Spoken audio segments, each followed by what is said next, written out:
सुप्रभात बच्चों। एक बार फिर से आपका स्वागत है हमारे इस यूट्यूब चैनल पर। मैं रामपाल शास्त्री, पीजीटी हिंदी, केंद्रीय विद्यालय मथुरा छावनी से आप सभी का हार्दिक स्वागत करता हूं, अभिनंदन करता हूं। आज हम आपके सामने लेकर आए हैं एक कविता जिसका शीर्षक है कैमरे में बंद अपाहिज, और इनके रचयिता हैं रघुवीर सहाय। कवि परिचय। रघुवीर सहाय जी का जन्म 1929 को लखनऊ उत्तर प्रदेश में हुआ और इनकी मृत्यु 1990 दिल्ली में हुई। रघुवीर सहाय पत्रकारिता से इनका संबंध रहा है। इनकी कविताओं में कहानी और पटकथा का पुट भी देखने को मिलता है। रघुवीर सहाय जी के द्वारा लिखी गई कविताओं में समाज की दारुण विडंबनाओं पर चर्चा की गई है, दर्शाया गया है। इनकी कविताओं में समाज में निम्न वर्ग के लोगों के विषय में बतलाया गया है, उनकी कष्ट, पीड़ा, दुख, यातनाओं के बारे में बतलाया गया है। रघुवीर सहाय जी के द्वारा रचित कविताओं में गांव, सड़क, गली, मोहल्ले, बस, रेल, बहस आदि के उपयोग की जाने वाली भाषा का यहाँ पर प्रयोग किया गया है इनकी कविताओं में। साथ ही इनकी कविताओं में जो भाषा है वो सीधी, सरल, सपाट भाषा का प्रयोग किया गया है। कहीं कहीं पर इनकी भाषाओं में व्यंग्यात्मकता भी देखने को मिलती है। प्रस्तुत कविताओं में हमें पढ़ने को मिलेगा। प्रस्तुत कविताओं में करुणता की ओर भी ध्यान आकर्षित किया है, करुण रस का संचार भी यहाँ देखने को मिलता है। और इनकी कविताओं में यह भी देखने को मिला है कि किस प्रकार से दृश्य माध्यम में उनकी संवेदनशीलता क्या होती है, कहाँ कहाँ तक, किन किन मुद्दों पर वे संवेदनशील रहते हैं या नहीं, ऐसे भी भावनाएं देखने को मिलती हैं रघुवीर सहाय जी की कविताओं में। रघुवीर सहाय जी ने अनेक प्रकार की रचनाएं लिखी, जिनमें इनकी प्रमुख रचनाओं में रही सीढ़ियों पर धूप में, आत्महत्या के विरुद्ध, हंसो हंसो जल्दी हंसो। पत्रकारिता से इनका गहरा संबंध रहा है, तो इनका ऑल इंडिया रेडियो में ये हिंदी समाचार विभाग से इनका सीधा संबंध रहा। समाचार पत्रों में जहाँ तक चर्चा की जाती है तो इनका दैनिक नवभारत टाइम्स और दिनमान नामक समाचार पत्रों में इनका संबंध रहा। पुरस्कार की जहाँ तक चर्चा की जाती है तो रघुवीर सहाय जी को साहित्य अकादमी पुरस्कार से नवाजा गया। इनकी एक प्रसिद्ध कविता है रामदास, जिसका आधुनिक हिंदी कविता में प्रमुख स्थान माना जाता है। आज हमारे सामने जो कविता है कैमरे में बंद अपाहिज, यह कविता जो भूल गए हैं उनका एक ही प्रकार का एक कविताओं का काव्य संग्रह है। उस जो भूल गए हैं काव्य संग्रह से हमारे पास ये कविता हम वहाँ से ली गई है, हम ये कविता वहाँ से पढ़ेंगे। कैमरे में बंद अपाहिज ये एक ऐसे व्यक्ति के विषय में ये कविता रघुवीर सहाय जी ने लिखी है जो एक अपाहिज है, अपंग है। उसे एक पत्रकार के द्वारा, मीडिया कर्मी के द्वारा उसका साक्षात्कार लिया जाता है। उसको एक बंद कमरे में बुला करके उससे विभिन्न प्रकार के प्रश्न पूछे जाते हैं ताकि वो अपने कार्यक्रम को आगे ले जा सकें, कार्यक्रम की उन्नति कर सकें, उसकी टीआरपी को बढ़ा सकें। यहाँ पर सीधा सीधा मीडिया कर्मी की अहंकार और उसकी संवेदनशीलता के ऊपर प्रश्न चिन्ह लगाया है। रघुवीर सहाय जी ने इस कविता के माध्यम से सीधा न कह करके फिर भी मीडिया कर्मी के ऊपर एक क्रूरता का आरोप लगाया है, जो इस कविता में स्पष्ट रूप से दिखाई देता है। तो हम कह सकते हैं कि ये जो कविता है वो करुणा के ऊपर क्रूरता की कविता है, परिलक्षित होती है। इस कविता में शारीरिक चुनौती झेल रहे लोगों के प्रति संवेदनशील नज़रिया अपनाने के लिए प्रेरित करते हुए पाठ के रूप में देखा जा सकता है। इसमें बताया गया है कि किस तरह करुणा को दिखाने वाला कार्यक्रम क्रूर बन जाता है। हम पढ़ेंगे कि जैसे अनेक प्रकार के प्रश्न पूछते हुए ये लोग मीडिया कर्मी के द्वारा पूछे जाने वाले अनेक प्रकार के प्रश्न उस दिव्यांगजन, उस अपाहिज व्यक्ति के करुणा, कष्ट, पीड़ा को भूल करके भी अपने कारोबार की उन्नति में लग जाते हैं।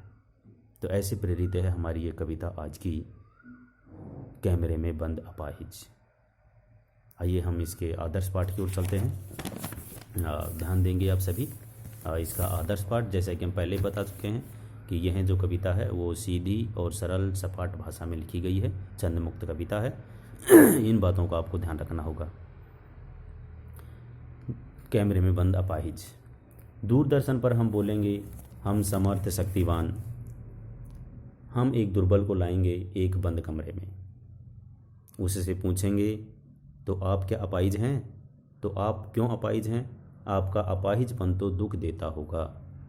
कैमरा दिखाओ इसे बड़ा बड़ा। ये ब्रैकेट में कुछ शब्द हैं, उनकी तरफ आपको विशेष ध्यान रखना है। हाँ तो आप बताइए आपका दुख क्या है, जल्दी बताइए। वह दुख बताइए, बता नहीं पाएगा। सोचिए, बताइए आपको अपाहिज होकर कैसा लगता है।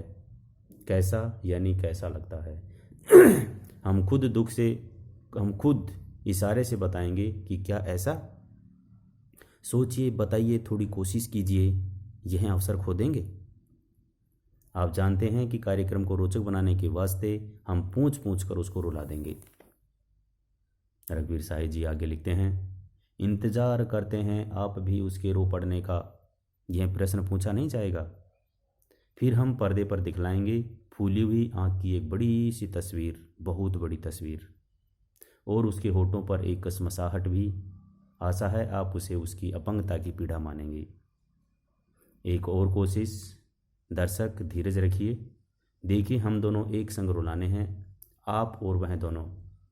कैमरा बस करो, नहीं हुआ रहने दो, पर्दे पर वक्त की कीमत है। अब मुस्कुराएंगे हम। आप देख रहे थे सामाजिक उद्देश्य से युक्त कार्यक्रम, बस थोड़ी सी कसर रह गई। यह था कैमरे में बंद अपाहिज कविता का आदर्श पाठ।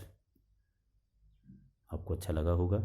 आइए अब हम इसको आपको लिए चलते हैं इसके कविता के मुख्य भाव की ओर। इस कविता में समाज की दारुण विडंबनाओं को दर्शाया गया है। कविता में दुख, दर्द, यातना, पीड़ा को बेचने वालों की ओर यह कविता संकेत करती है कि किस प्रकार से दुख, दर्द और कष्ट, पीड़ा को ये मीडिया कर्मी उसको बेच करके अपने कार्यक्रम को आगे बढ़ाते हैं।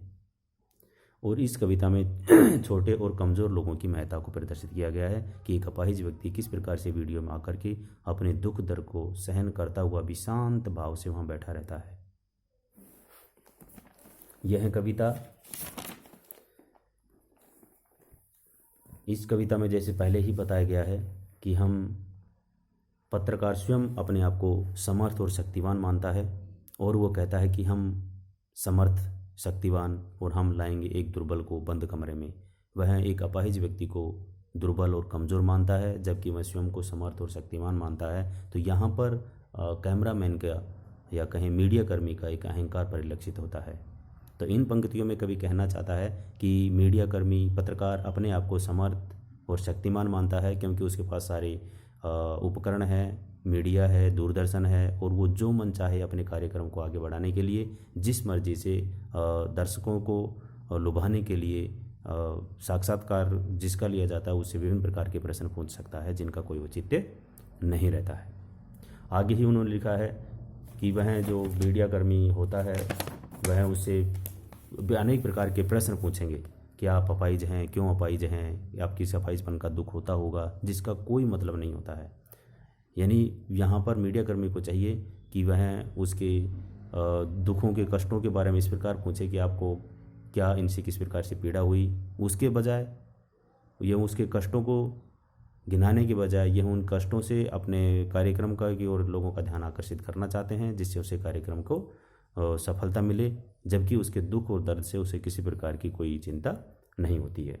फिर वो जब नहीं बता पाता है तो उसे कहता है कि आप सोचिए, जल्दी सोचिए, आप इस प्रकार से बता पाएंगे, और अगर आप नहीं बता पाते हैं तो मुझे लगता है कि आप ये अवसर खो देंगे। फिर भी वो बीच में कहता है कि देखिए आप यहाँ पर आप आए हैं, हमारे कार्यक्रम पर आए हैं, अगर यहाँ नहीं बता पाएंगे तो आप ये अवसर खो देंगे। तो यानी वो केवल और उसको उत्साहित भी कर रहा है यहाँ पर कि अवसर खो देंगे, बहुत बड़ा अवसर मिला है, कि जैसे उसके बाद उसको कभी मिला ही नहीं होगा। लेकिन वह बेचारा ये सब सुनता हुआ भी शांत भाव से बैठा रहता है, क्योंकि उसने कभी ऐसा प्रश्नों के सामना नहीं किया। फिर भी वो सामने कहता है कि देखिए हम इस कार्यक्रम में को अधिक रोचक बनाने के लिए हम इसे इस प्रकार से प्रश्न पूछेंगे कि वो बेचारा रो देगा।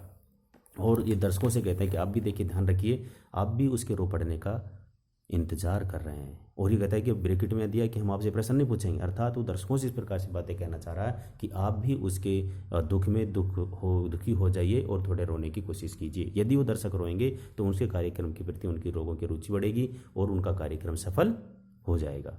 फिर भी वो कहते हैं कि देखिए अब वो जब नहीं रोता है तो उसकी आंखों में एक थोड़ा कष्ट, दुख और थोड़ा नमी आ जाती है, होठों पर थोड़ी कसमसाहट आती है, थोड़ा दुखपना होता है। तो वो कैमरे की ओर संकेत करता हुआ कहता है कि देखिए आप इनको दिखाइए, थोड़ा बड़ा करके दिखाइए, ताकि लोग उसकी भावनाओं को समझे और वो कार्यक्रम में उनको सफलता मिल जाए। उनका ये सीधा करने का सारा एक ही उद्देश्य होता है कि जैसे तैसे कार्यक्रम को सफलता मिले, बस उनका कार्यक्रम आगे बढ़े, उनके ये पूरा व्यवसाय की ओर ले जाना चाह रहे हैं। फिर अंत में कहते हैं कि देखिए कोशिश, धीरज, आप दर्शक लोग आप धीरज रखिए, हम दोनों, आप यानी दर्शक और जो हमारे यहाँ पर जिसका साक्षात्कार किया जा रहा है एक अपाहिज व्यक्ति, वो दोनों को हम एक साथ रुलाएंगे।